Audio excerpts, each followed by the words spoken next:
So welcome once again as we gather here for Thoughts from the Choir Loft, as somebody named it.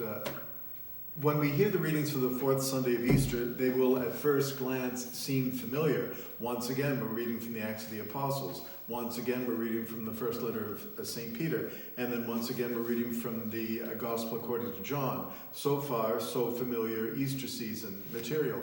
But we begin to switch, particularly with the Gospel, because we've moved away from resurrection appearances to other things that Jesus has to say in the Gospel according to John. But the unifying theme, at least between the Gospel, the second reading, and indeed the responsorial psalm, is the idea of shepherd. So let me talk about the first reading, because that doesn't have this theme of shepherd going through it. And then I'll talk a little bit about the other two readings and indeed the responsorial psalm. So the first reading from the Acts of the Apostles is one of these early Christian sermons once again. So Peter stands up, he raises his voice and proclaims, "Let the whole house of Israel know for certain that God has made both Lord and Christ this Jesus whom you crucified." And people respond. Indeed, people respond with great enthusiasm, so much so that those who accepted his message were baptized, and about 3,000 persons were added that day. Now, so far we're still in Jerusalem. So we're hearing Peter preach in the Acts of the Apostles, and he's preaching in Jerusalem. Pretty soon he'll leave Jerusalem. But even in Jerusalem at this early stage, we're reminded that the church had great success. Right off the bat, the church had great success. Now, the reasons for that success changed once you get outside the Jewish population of the Holy Land. But you do have to stop and ponder why the church had such immediate and great success. Less so among the Jewish population of the Roman Empire, frankly, and more so, tremendously so, among the non-Jewish population of the Roman Empire, and that's where we'll soon shift our attention to. So just a word about this tremendous success of the church in the first century, why so many people became Christians right away. There are reasons of various kinds. It was safe to travel. So early Christian missionaries could move around the Roman world without much difficulty. This is the era of the Pax Romana, the Roman peace, when, frankly, travel was pretty safe. We still use, in Europe, they still use roads that the Romans built. So you could move around. Travel by sea was pretty safe. Travel by road was pretty safe. It was a relatively safe world. So that's one thing. People could go where they wanted to go and do what they needed to do once they got there. But there are some other reasons, too, that explain why Christianity spread so quickly.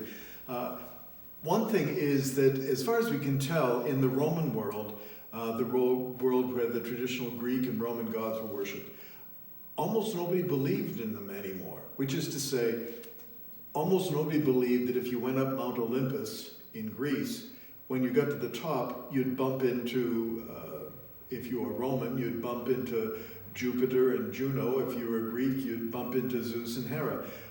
Nobody believed that. Although people, because it was built into the culture, people were assiduously practicing of their religion, but almost nobody believed in what they were doing. So this big sort of gulf developed between what people said and what people actually felt. The old gods just seemed old and worn out, and nobody believed in that much anymore. So there was, if you will, sort of an opening for Christianity and many other religions, because this was a time when lots of interesting new religions were coming into the Roman world. People were eager to hear this, because you were just done with the myths of Zeus and Hera. You didn't believe that stuff anymore. So something new that gave you a feeling of personal connection between yourself and your own concerns and your own world and, pardon me, the world of God, found ready acceptance. There were other reasons as well. The number of slaves in the Roman world was enormously high. In some places, as much as 30% of the population could be slave. And slaves were regarded in Roman law as simply tools that happened to breathe. They weren't persons. They had no right to life. They were just tools that happened to breathe. And so they were disregarded. Many didn't have names. For that matter, Roman women didn't have personal names. Roman men did. Roman women did not. Roman women were simply known by the feminine form of the family surname. So the Roman women's names that we're familiar with, like Julia, that just means female Julius. So Julius is the family name, Julia is the feminine form of the family name, and Julia, whoever she might have been, didn't in fact have a name. This also led to frustration, both on the part of the large slave population, who weren't even people, and the population of women in the Roman world who weren't even people. Roman women never belonged to a family. They didn't have a name. So when you became a Christian and you entered the church for your baptism, many of our families have been through this themselves. What's the first thing that's done? The priest approaches you and says, "What name have you given to your child?" And you tell the priest. But put yourself back into that Roman world, and now you're the woman who's becoming a Christian, and you've never had a name before. Now you get to have a name. Now you're real in a way that you hadn't felt real before. We would probably call this empowering, because it was empowering. The same for slaves. Slaves were nothings. And now here in this community, you have a name. You're a person. You're as much of a person as the well-to-do woman who's standing next to you. And you're there for very similar reasons. And you also got to wear white. Only members of families could wear white. And now you got to wear white, just as we still do at baptism. You got to wear white because you were part of this family. So it was safe to move around. There was tremendous desire for something new in religion, particularly religion that gave you a sense of personal connection with God. And there were lots of people in the Roman world who felt disenfranchised by the culture in which they lived. So when we read in Sunday morning's first reading, that 3,000 people entered the church that day, that's not the population we're talking about right now. That's the Jewish population of Jerusalem. And that entry of Jewish people into the church would fade away very quickly. But what wouldn't fade away is the enthusiasm with which Christianity was accepted elsewhere, because people felt a need, because people could come and talk to them. And so that's part of the reason that there was such an extraordinary early spread of Christianity. Then we move to the gospel. Now, in the gospel that we hear on the fourth Sunday of Easter, the predominant theme is a sheepfold and a gate to the sheepfold and the voice of the shepherd. Now, when we think of people who live on farms, well, it's built into the language. They live on the farm. So whether or not they raise crops or whether or not they raise livestock, they live in the midst of their property. That was not the case, of course, in Israel at the time of Jesus. People did not live on the farm. People lived in the village and then would walk out to the farm to take care of their fields during the day. And they would also house their flocks, their livestock, communally. So you have sheep, your neighbor has sheep, people down the road have sheep, people across from them have sheep. Everybody's got sheep. And instead of taking up all sorts of space with all these individual sheepfolds, what they did was they gathered them all together. So the sheep go out in the morning, the sheep come back in the evening, and they're penned all together. They're in a sheepfold all together. And then what happens? In the morning, each of the various owners would call out to his sheep, and they recognize his name and go out. So that's the image generally that Jesus is using here. He's thinking of those sheep who recognize the one who cares for them, who recognize the one who loves them, and who follow his voice. Now, it's a bit of a hard image for us to get our heads around because we just organize things differently. But they penned their animals, they enclosed their animals communally, so each owner would, taking turns, call out his sheep, and his sheep would respond because they know him. So Jesus is making the comparison between the sheep and us, and the call that he's giving to our souls is like the call that the shepherd is giving to his flock. But in this particular passage, Jesus doesn't in fact call himself the shepherd. Here, Jesus calls himself the gate. So the sheep at the end of the day were closed in, so they don't go wandering. They're closed in. And Jesus says he's the gate. He's the way that you need to pass through in order to get where you're going. So we recognize his voice because it's built into us. We've learned to recognize his voice. And we need to go through him to get where we're going. Then we turn to the second reading. The second reading is, once again, from the first letter of St. Peter. Now, the first letter of St. Peter was written probably towards the end of the first century, at a time when these early Christians were already beginning to undergo persecution, and their lives were already beginning to get very difficult. And so he's trying to console them and trying to encourage them to stick with it. So at the beginning of the reading we hear, if you are patient when you suffer for doing what is good, this is a grace before God. Because to this you have been called, because Christ also suffered for you.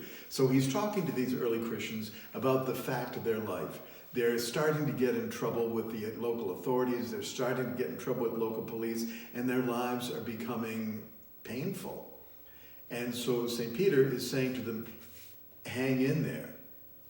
This is what you can expect when you begin to follow Jesus. He suffered for you. Now, in your following him, you may be called upon to suffer as well. But then at the end, he brings in this image of sheep herding. For you had gone astray like sheep, but now you have returned to the shepherd and guardian of your souls. So in the back of St. Peter's mind, remember St. Peter's a fisherman from the same part of the world that Jesus comes from, may have had some sheep on the side, who knows. You had gone astray like sheep and have now returned to the shepherd and guardian of your souls. He's using the same image that Jesus is using in the gospel. He's saying we are the sheep who respond to the voice of the shepherd. But sometimes things happen and you get lost. You go in the wrong direction. You make a mistake. You think that person's calling you. So St. Peter's saying we have to listen carefully to the voice of the one who calls us, so that we can respond to his voice. And if indeed, who knows, we've listened to another voice, then we start listening more carefully and we get called home.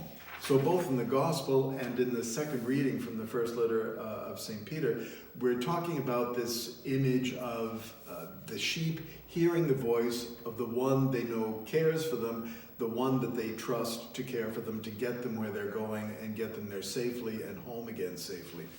And then when we turn to the responsorial psalm, now nobody preaches on the responsorial psalm. You've got people's attention for a few minutes. And so between the first reading, the second reading, and the gospel, the responsorial psalm is more often than not simply just kind of passed over because there's not enough time to do everything.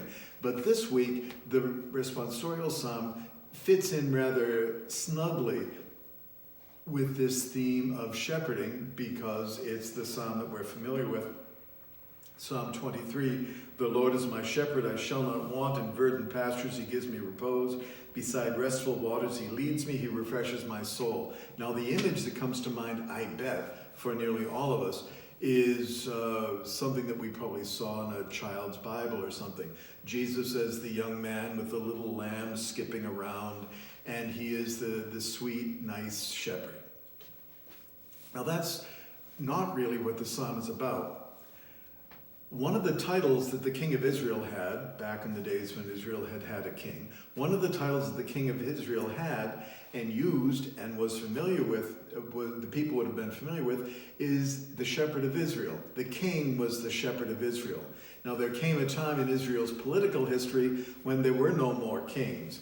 And when they were able once again to organize themselves as a political entity, one of the questions that confronted the people was, well, how are we going to rule ourselves?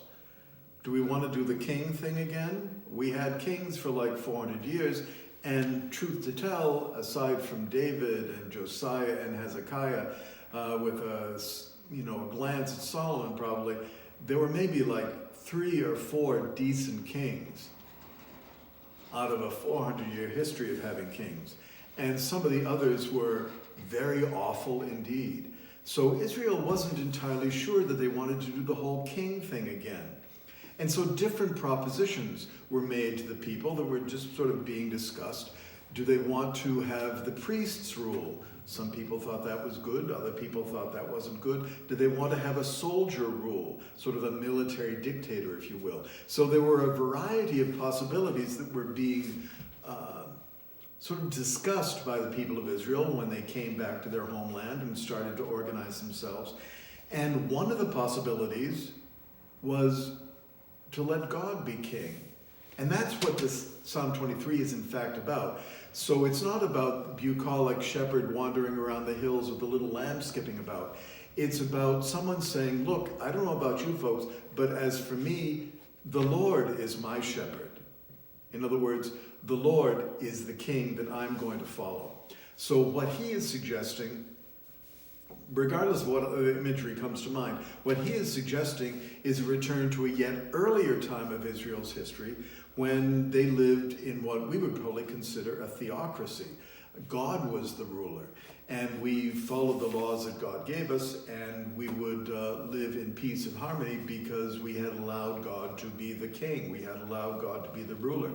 Now, the Psalm 23 is a lovely psalm, and it does call forth images of nice, kind, sweet pastoral life. But it's really a political statement. I don't know about you folks, but God is my shepherd. The Lord is my shepherd. The Lord is the king that I will follow. So once again, we've got all sorts of ideas wandering around in these 3 readings, indeed 4 readings that we're having this coming Sunday. We're interested in the extraordinarily rapid growth of the church in the first century. Then we're interested in this image that Jesus has used time and time again, taken from the raising of sheep. Here he's talking about the sheep gate. Other places he calls himself the good shepherd. And that image and its effectiveness stems from the idea that each flock of sheep knows the person to whom they belong, knows the person whose voice calls out to them in particular. And that's us, knowing that this is the voice that calls out to us. Then we have St. Peter comforting these early first century Christians who began to be undergoing persecution. And he's saying, if you've been listening to another voice, if you've been tempted by another voice, come on back and listen to this one, because this is the one that will get us home. And then finally, we have the responsorial psalm, rarely spoken about on the Sunday Mass. And perhaps to our surprise, we hear this really isn't about some sweet, nostalgic vision of Jesus wandering around with skipping lambs. This is a political statement by someone who thought in the chaos of Israel's reconstruction, who should be the king? Should we have a mortal king again? Should we let a general be a king? Should we let the priest rule? He took a different stance entirely. He was for letting God be the king. So all sorts of different ideas this morning that we'll hear once again this coming Sunday. I haven't quite decided yet how I'm going to approach this in terms of a homily, but those are the readings that we'll hear as we gather together again this week, either in the church for some few of us or online. Thanks a lot.